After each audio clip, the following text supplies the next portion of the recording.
I'd just like to welcome you back to this Moving Science podcast series where we're going to be continue discussing neurofilament light chain as a biomarker in clinical practice for managing people with multiple sclerosis, both today and in the near future.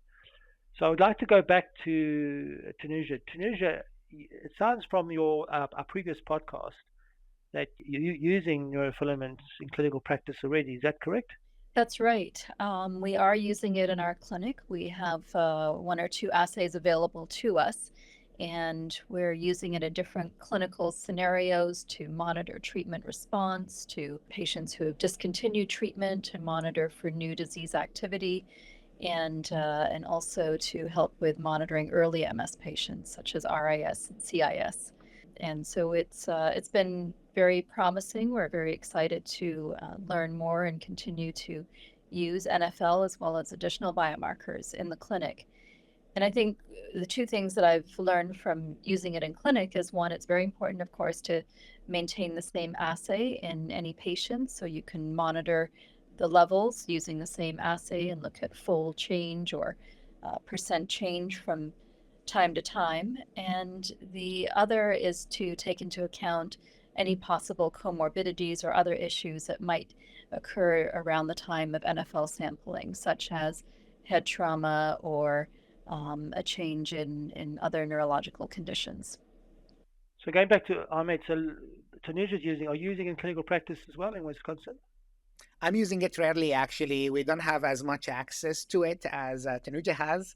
One of the things that, we're facing is a little bit of access issues to it, maybe if payers are paying for it or not.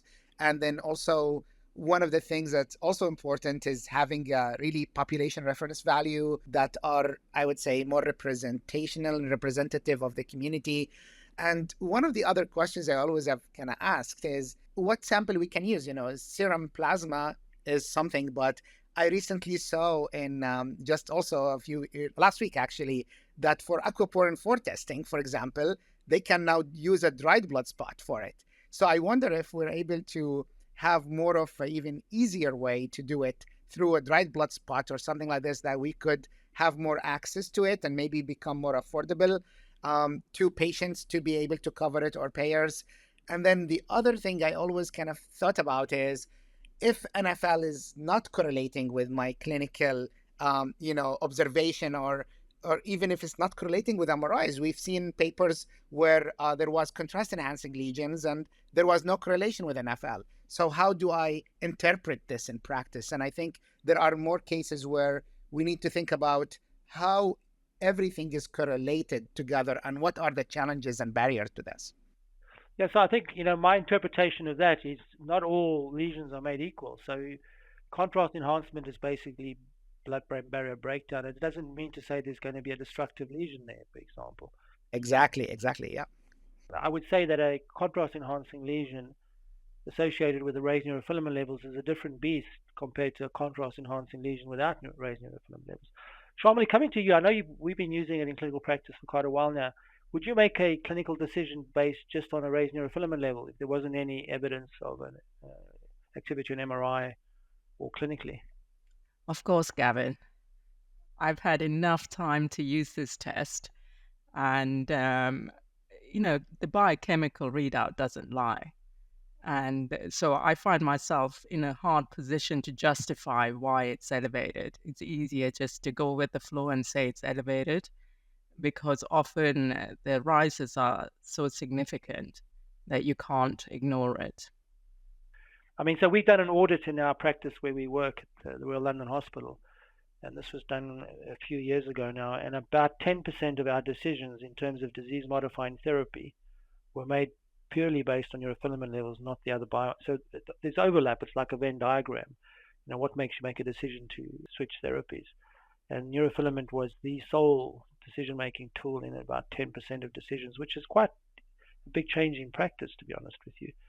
Which brings me to the next point. Neurofilament light is just the beginning of taking these biomarkers into clinical practice. Tanuja, are you using neurofilament heavy chain or GFAP at the Mass Gen?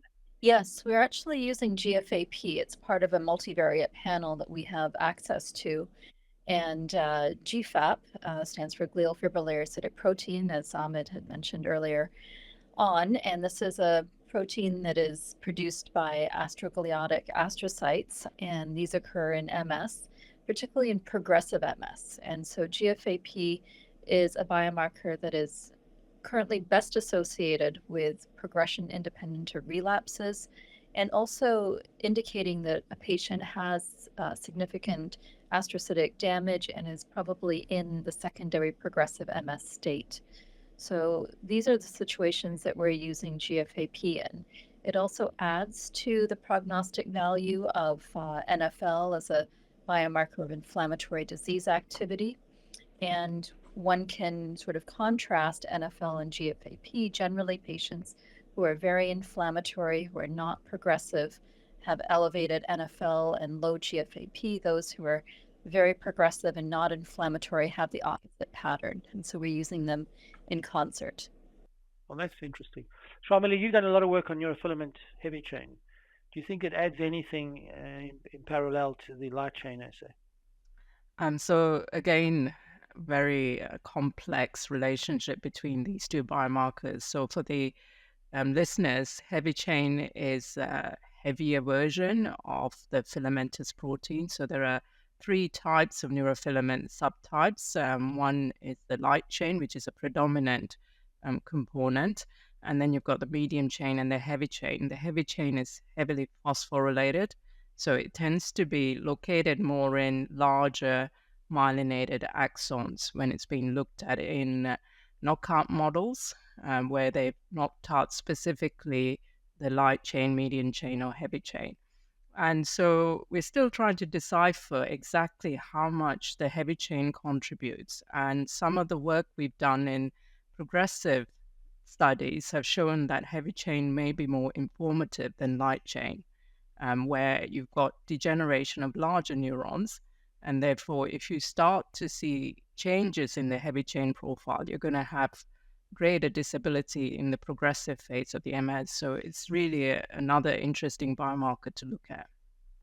So it looks like this is actually going to be a rapidly evolving field. So, I mean, just going back now to the NfL, the light chain, we've got this assay now available. So what do you see are the bigger hurdles getting it into clinical practice? Maybe we should talk from a US perspective, North American perspective. Yeah, from a US perspective, I think some of the hurdles still about, we heard a lot about the clinical impact of it and the clinical meaningfulness of this test. But one of the things I think around what would prevent people from maybe ordering it routinely will be access to it, will be payers able to really cover it. And also the other thing will be is, are we getting it in what interval, and are we using it as a delta, as we mentioned before? And is this going to inform our clinical decision, or are we using a cut point, and if it's elevated, it's elevated? So there's still unanswered questions, I think, to clinical practice that's for a clinician like me, who's mostly seeing patients, will still be thinking about how am I going to use it? And if I see a change, like what we've heard before, if there's a change, but there is no clinical signs, no clinical symptom change, no MRI activity changes, am I going to make a decision to switch? And I've heard, that maybe that's what we should be doing, but I don't know if that's what I'll be doing in my practice. So I'll have to kind of think more about it, and what is the source of those neurofilament light elevation? What is causing this? So there are these barriers. And the other thing that we kind of think about when we look at healthcare in general is the ability to have multiple labs able to offer this. So we'll be able to actually access it and have a quick turnaround time for us to be able to make clinical decisions. And I think those are still things that are in the works, but they're there. But I really love the idea of GFAP combination with neurofilament light, because now more and more papers are showing us that the predictive ability of combining these two, and now we hear about heavy light chain, the predictive ability of combining them is maybe superior to each of them alone. And why not to have a test that can give us both? And then that way we're able to make more informed clinical decisions. So I think those are some of the hurdles that maybe we have to go through. We have to have wide acceptance of them as tests, and then we have to educate the clinicians about using them in practice and how to really use them for decision making.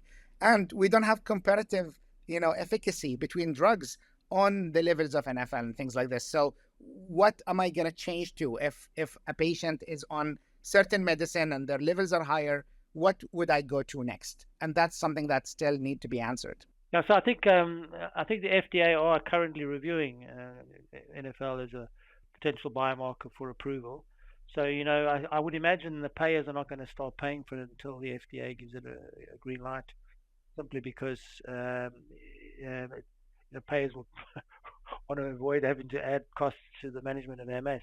Normally in the European Union, it's slightly different. The assays have to get a CE mark, which is not quite the same as getting an approval. It's just the assay that gets a CE mark. Are you aware of any of the kits or the assays being CE marked yet? There are some kits which have CE marking. I think it is that which is a factor in adoption into laboratories, because that's how you get a laboratory test set up at the initial stage. There's also, with regards to the machines across Europe, and what's called IVDR status, in vitro diagnostic regulation status. So you will also need to consider that with regards to the actual analyzer. Between the countries, you have to have a normative reference range. And so each country is going to define its own reference range to allow for it to be applicable for its own use. So, for example, the UK population is going to be very different to the French population, and particularly individual cities may have a diverse population, which may affect the interpretation of the test results, particularly where confounders are concerned. So setting these up will be a hurdle, but I think everyone has started doing this, so it may be not in the long run. Okay, so I mean, it sounds as if from our discussions that we're on the cusp of this assay being, approved and incorporated into clinical practice. I mean, there are already some early adopters, and I would imagine the majority adoption will come quite quickly once the approvals come through. So this is going to be really important, because now we're going to have an assay available that basically picks up neurodegeneration. So Tanuja, we talk about the future. I'm going to give you a really controversial question now. What about using this as a population screening test to pick up brain health? So everybody goes every 5 years, like you would go for a mammogram or a cervical smear or whatever, or your PSA for prostate cancer, and you're an NfL done, and if your NfL is raised, then you get investigated for why your NfL is raised, like a pre-symptomatic diagnosis. What do you think there's any legs in that suggestion? Well, I think certainly the concept of using blood-based biomarker screening for neurological diseases is one that's gaining a lot of momentum, and there are now approved tests in various world regions, including the US, for predicting and screening for Alzheimer's and head trauma. So I do think that concept is quite valid, and I would say using very specific validated panel biomarkers to screen for people at risk for different conditions makes a lot of sense. I think NfL alone is not as sensitive and specific for some of these other neurological diseases and situations. So I think we have to pick our populations carefully that we're going to screen in, and also the biomarker panel that's going to be used within that population. Now, regarding MS, could you screen for people at risk for MS who might have a family history, who have maybe they know their genetic risk? And it's possible, but I think we have to take into account the sensitivity and specificity of NfL, as well as the time frame. So remember, we'd mentioned that NfL is elevated for about 3 months after a new gadolinium enhancing lesion or new MRI lesion that might be silent. And so if you were to measure it at a time point that the lesion is not occurring, a silent lesion is not occurring, then you might miss it and call that patient or that person as a false negative. And so it would require serial monitoring. So I think we have to think carefully about using this to monitor patients at risk, but I think the concept of blood biomarkers for predicting neurological diseases is definitely a very important one. Yeah, so I've got another vision for the future. I've got a vision where the assay gets miniaturized to point of care and gets put onto like a lateral flow test, and people that are with MS can monitor their own neurofilament levels at home, and So when they're having a subclinical biochemical relapse, they come to you and say, look, like a diabetic measures their glucose, they measure their neurofilaments at home, which make, transform the management of neurological disease. I'm aware that in the motor neuron disease space, ALS, the researchers we've got these familial cohorts with familial motor neuron disease, or they've shown that the neurofilament levels go up months to years before they become symptomatic. So, I mean, there is definitely a paradigm for pre-symptomatic diagnosis. I suppose the specificity then is a problem because it's not specific to any one disease. You'd have to then investigate to find out which disease is causing the levels to go up. So Shamli, I mean, this raises ethical questions. You go for your job interview when you're 55 or 56, and they send your blood off for a neurofilament level, and you're not allowed to get the job if your neurofilament levels are raised. So it does raise ethical issues. Of course, Gavin. I mean, where blood tests are done commonly is recruitment into the armed forces, and this is going to be an important thing for them at the outset. So, but not only that, I mean, if you're looking at professional roles which require a high intelligence capacity, they may be screening this at the outset or regularly. But even for simple things like insurance purposes, life insurance, for example. So I think there's always this kind of slippery slope with any new invention which is introduced, but you can't account for every single misuse of it either. So it's an interesting concept to think about for the future. So the other thing that I've got to raise, and our group has shown this and other people have shown this, is that it's also a bulk marker. So when the actual axonal pool drops below a certain level, levels actually go down, and we know this happens in other disease areas like in muscular dystrophy. You've got very raised muscle enzymes, and then when you lost so much muscle, the levels come down. And the Swedish group, the Gothenburg group, showed this first, that in people with quite advanced disease, their levels actually drop very low. So how are we going to deal with that, Shamli? That's an issue. Yeah, I think, Gavin, you noted this in your INSPIRE study, or the study which used secondary progressive MS patients. There wasn't many elevated NfL light chain individuals included in the study. So this is definitely going to be a problem, but you are also having to look at what the utility of the test is and at what point you're going to be intervening in that individual. At that stage, are you actually going to be using disease-modifying treatments? So that's one of the questions to think about. The second thing is, like, there may be other biomarkers, which we've already mentioned here, neurofilament heavy chain GFAP, which may lead to alternate biomarkers being more relevant for that space. Tanuja, what we didn't discuss was pediatric or childhood MS.